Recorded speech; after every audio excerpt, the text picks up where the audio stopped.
quando uma ideia se torna mais extrema, a intenção é desacreditá-la, torná-la ilegítima, destruir a ideia. Tudo bem, então, se você pensar sobre isso, de acordo com a teoria dos jogos, as pessoas responsáveis pelo comunismo não são Marx. Os responsáveis pelo comunismo são os capitalistas, a elite dominante, porque eles querem destruir a ideia do socialismo, certo? Eles não querem essa união entre a classe média e o trabalho e os trabalhadores. Eles querem que a classe média permaneça com a nobreza e a oligarquia, certo? Isso faz sentido? Tudo bem. Então, deixe-me mostrar como isso funciona. Certo? Então, na economia de campo, você tem o monarca e a nobreza. Certo? E a nobreza monarca tem poder por meio de 3 mecanismos. Primeiro, eles controlam a terra. Eles controlam os militares e controlam a religião, certo? Então, esse é o status quo. E os camponeses são as pessoas que trabalham na terra. E isso era verdade para a maior parte da Europa católica. Mas então, com a ascensão do industrialismo, novas pessoas chegam ao poder, certo? Então, por exemplo, você tem o Bojo. Quem são os bourgeois? Os bourgeois são apenas os capitalistas, os donos das fábricas, certo? E por causa do bourgeois, agora você tem os trabalhadores. E então, por causa dessa economia industrial, você tem a classe média. Certo, a classe média é formada por advogados, professores, contadores, jornalistas, pessoas que apoiam a economia industrial. Certo? Agora, quando isso acontece, quando novos grupos de pessoas surgem, surge tensão, violência, certo? E foi isso que levou à Revolução Francesa, onde surgiu a nova ordem. Essas pessoas trabalharam juntas para tentar derrubar a velha ordem, e isso levou às guerras napoleônicas. 7 guerras travadas entre a França e todos os outros, certo? E isso levou à morte de milhões, dezenas de milhões de pessoas na Europa. Foi uma guerra mortal. E depois que Napoleão foi derrotado, todos os líderes, a nobreza da Europa se reuniram, decidiram que dali em diante não lutaríamos mais em guerras, certo? Eles criaram algo chamado Concerto da Europa. O Concerto da Europa é basicamente essas diferentes monarquias concordando em resolver as diferenças por meio de negociações, em vez de no campo de batalha. Então pense nisso como uma organização das Nações Unidas, certo? E funcionou muito, muito bem. O problema é que funcionou muito bem porque vocês não estão resolvendo esse problema. Certo? Vocês não estão resolvendo esse conflito entre a nova ordem e a velha ordem, certo? Essas pessoas querem manter o status quo, mas essas pessoas da economia industrial querem uma nova ordem que permita a democracia. Certo, liberalismo. Certo, socialismo. Certo, então, uma maior redistribuição de riqueza. Uma maior participação no sistema político e as limitações da religião, certo? Então, basicamente a Revolução Francesa. Tudo bem. Então, agora, esse sistema foi criado para evitar a Revolução Francesa, mas por causa da paz, os ingredientes para a Revolução Francesa estão aumentando.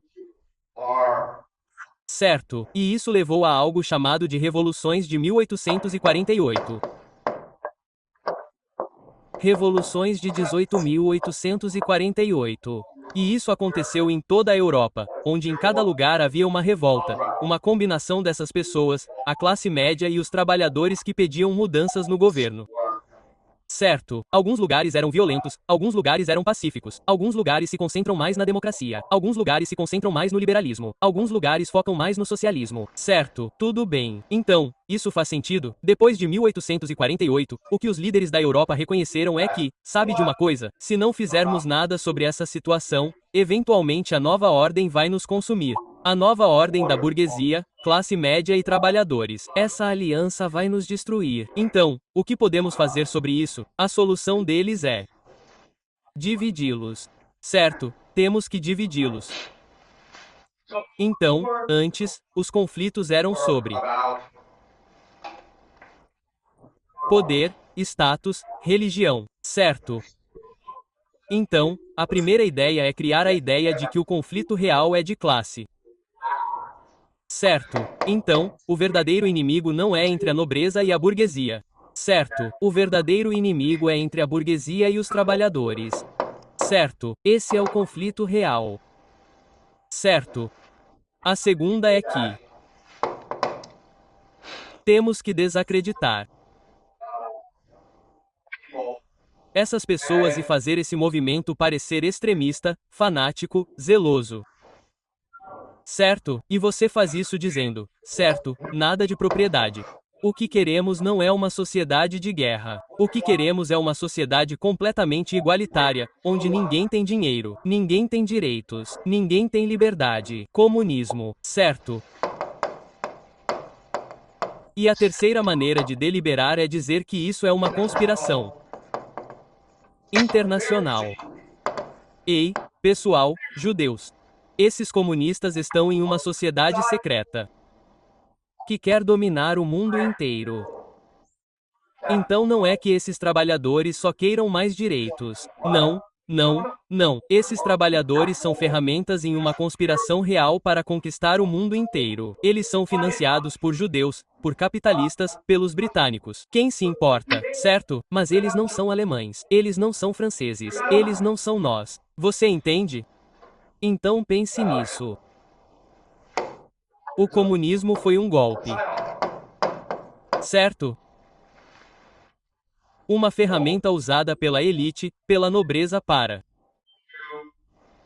tornar o movimento da democracia, do socialismo e do liberalismo ilegítimo. Certo? Essa é a propaganda dele. Certo? Não faz sentido. Pessoal, tudo bem. Então vamos olhar as evidências para isso.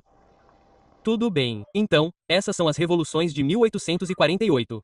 O que aconteceu foi que, por causa da paz, houve superpopulação e crescimento econômico. Certo? Isso levou à desigualdade, que levou à corrupção. Isso levou ao conflito entre a burguesia, os novos poderes emergentes, e a nobreza, os poderes do status quo. Certo? E é por isso que temos essas revoluções por toda a Europa. Certo? Então, olhe para a França. Certo? Esta é uma França. Você olha para todos esses lugares, tudo acontecendo ao mesmo tempo. Certo? Em todos os lugares. E, novamente, sistemas diferentes responderão de forma diferente. O único lugar na Europa que basicamente provocou essas revoluções foi a Inglaterra. E a razão é que a Inglaterra tem colônias onde, se você não estiver feliz, pode ir para outro lugar, como Canadá, Estados Unidos, Austrália, Nova Zelândia, certo? Mas você pode ir embora. Mas todos os outros estão presos onde estão e estão lutando por mais direitos. E, novamente, isso coloca o medo de Deus na nobreza europeia. Certo, por muito tempo eles se deram bem, mantiveram a paz, mas agora o burguês, os industriais, os capitalistas querem derrubar o regime. Certo, então, o que eles fazem agora é patrocinar a criação do comunismo para dividir os capitalistas, a classe média e os trabalhadores uns contra os outros. Certo, certo, para criar a ideia de conflito de classes. Tudo bem.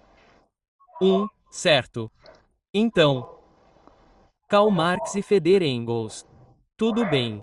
Eles escrevem algo chamado Manifesto Comunista. E isso vem depois das revoluções de 1848 porque, depois da Revolução de 1848, eles estão absolutamente convencidos de que a Europa está pronta para uma revolução global. Certo? E essa é a agenda deles. E este também é um documento secreto porque, naquela época, os comunistas eram uma sociedade secreta em toda a Europa. Certo? E eu diria que isso provavelmente estava sendo financiado pela nobreza. Certo?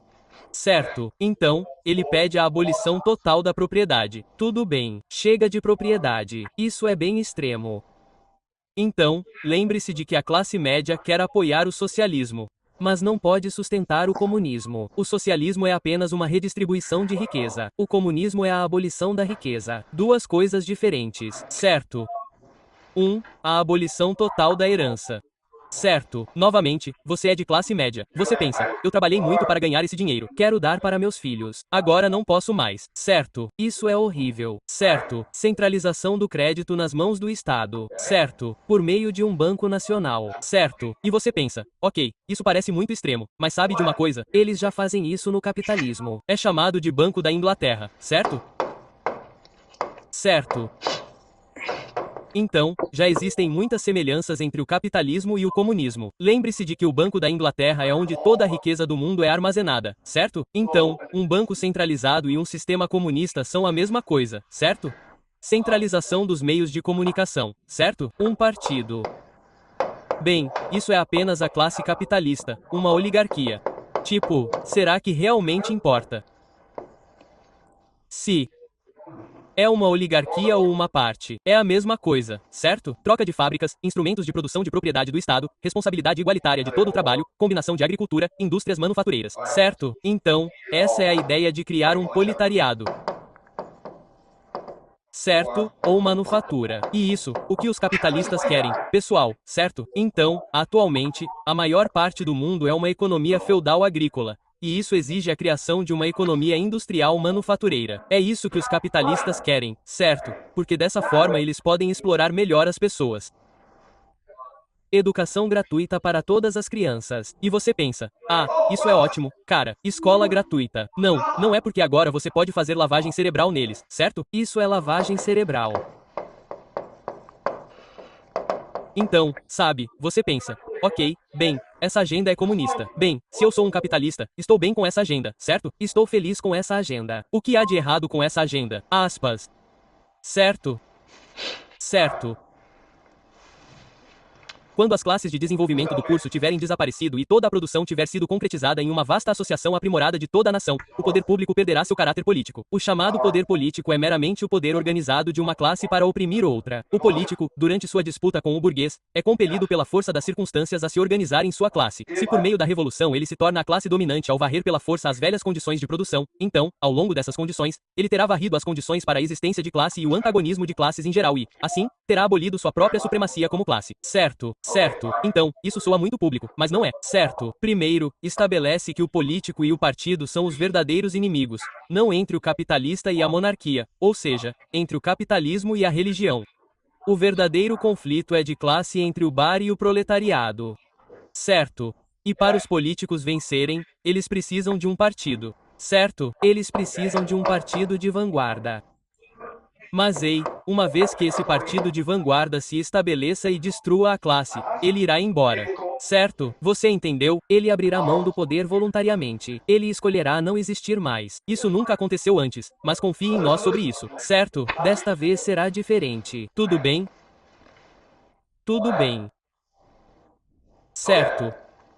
Então, isso é interessante. No manifesto do Congresso, está escrito: ok, Suíça, apoiamos os radicais. Na Polônia, apoiamos a Revolução Agregada. Na Alemanha, apoiamos o bojo, desculpe.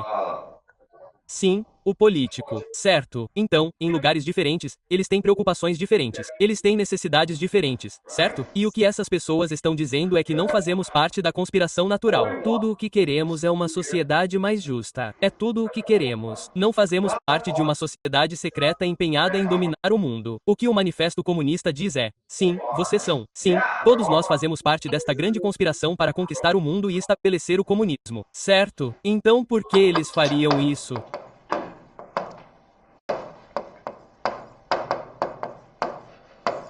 Por que eles fariam isso? Isso é muito estranho, pessoal, certo? Por que eles admitiriam